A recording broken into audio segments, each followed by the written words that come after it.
Hello viewers, jobs with SM sir চ্যানেলে তোমাদেরকে স্বাগত জানাই।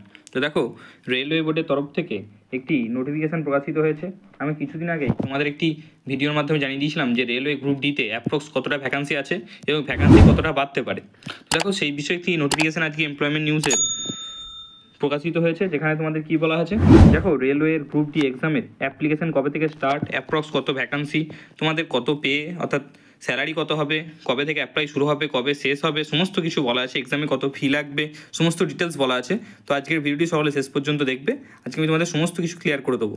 তো দেখো, তোমাদের প্রথমেই কী আছে, দেখো বলে দিয়েছে যে রেলওয়ে গ্রুপ ডির অ্যাপ্লিকেশান কবে থেকে শুরু হচ্ছে। 23/1/2025 অর্থাৎ জানুয়ারি মাসের 23 তারিখ থেকে তোমাদের অ্যাপ্লিকেশান শুরু হচ্ছে এবং শেষ হচ্ছে কবে, 22/2/2025 তোমাদের এই অ্যাপ্লিকেশান শেষ হচ্ছে, অর্থাৎ ফেব্রুয়ারি মাসের 22 তারিখে তোমাদের এই অ্যাপ্লিকেশান শেষ হচ্ছে। ঠিক আছে, দেখো এখানে তোমাদের স্যালারি বেসিক পে যেটা সেটা কত, 18,000। এবার কি বলা আছে তোমাদের, দেখো মেডিকেল স্ট্যান্ডার্ড এবং কোয়ালিফিকেশান পোস্ট ওয়াইজ সেটা বলা আছে। আর এজ তোমাদের কত থেকে, 1/7/2025 এই হিসাবে তোমাদের ক্যালকুলেশন করা হবে, 18 থেকে 36 বছর। ঠিক আছে, টোটাল ভ্যাকান্সি কত বলেছে, টোটাল ভ্যাকান্সি বলেছে 32,000 অ্যাপ্রক্স। যদিও এখানে 32,000 ভ্যাকান্সি বলা থাকলেও আমার মতামত অনুযায়ী এই ভ্যাকান্সিটি তোমাদের বেড়ে 80,000 পর্যন্ত চলে যেতে পারে। ঠিক আছে, 80,000 পর্যন্ত তোমাদের ভ্যাকান্সিটা চলে যেতে পারে। দেখো, তার জন্য এখানে লিখেও দিয়েছে তোমাদের যে অ্যাপ্রক্স, অর্থাৎ এই ভ্যাকান্সিটা নিয়ে নোটিফিকেশানটা বের করা হলেও পরবর্তীকালে তোমাদের রিক্রুটমেন্ট প্রসেস কমপ্লিট হতে হতে এই ভ্যাকান্সিটা আরও বেড়ে যাবে। ঠিক আছে, নেক্সট দেখো কী বলেছে তোমাদের। নেক্সট দেখো, তোমাদের এখানে বলে দিয়েছে যে এজ কবে থেকে ক্যালকুলেট হবে সেটা বলে দেওয়া হলো।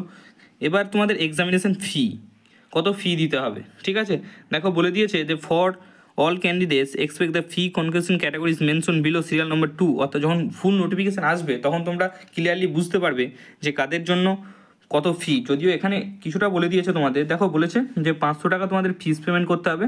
ঠিক আছে, এবং কাদের কাদের 250 টাকা করতে হবে, দেখো বলে দিয়েছে for PWD female transgender ex serviceman candidate who belonging this category বা কমিউনিটি ব্যাকওয়ার্ড ক্লাসেস। অর্থাৎ এক কথায় বলতে গেলে যে তোমরা যারা ইউআর মেল ক্যান্ডিডেট যারা আছো তাদেরকে কী করতে হবে, 500 টাকা ফি পেমেন্ট করতে হবে এবং বাকিদের 250 অর্থাৎ 250 টাকা ফিস পেমেন্ট করতে হবে। ঠিক আছে, রিক্রুটমেন্ট প্রসেসটা তোমাদের ফর ডিটেলস, যখন অফিসিয়াল ডিটেলস নোটিফিকেশান আসবে তখন তোমরা এই যে পুরো রিক্রুটমেন্ট প্রসেস কীরকম আছে সেটা তোমরা পুরোপুরি আমি আবার এই ভিডিওর মাধ্যমে তোমাদের জানিয়ে দেবো। দেখো, আপাতত তোমাদের এইটুকুই নোটিফিকেশানে বলা হয়েছে যে দেখো তোমাদের কবে থেকে অ্যাপ্লিকেশান শুরু হচ্ছে এবং কবে অ্যাপ্লিকেশান শেষ হচ্ছে, প্রসেস কী আছে সেটা তোমরা ডিটেল নোটিফিকেশান এলেই দেখতে পাবে। ঠিক আছে, তো তোমাদের 23শে জানুয়ারি থেকে অ্যাপ্লিকেশান শুরু হচ্ছে, 22শে ফেব্রুয়ারি পর্যন্ত অ্যাপ্লিকেশান চলবে। তো সকলে তোমাদের প্রিপারেশান শুরু করে দাও আর দেরি না করে, এবং প্রিপারেশান করানোর জন্য তোমরা এই চ্যানেলটিকে সাবস্ক্রাইব করে রাখতে পারো। এখানে তোমাদের বিভিন্ন গ্রুপ ডি রিলেটেড বিভিন্ন পড়াশোনা করানো হবে।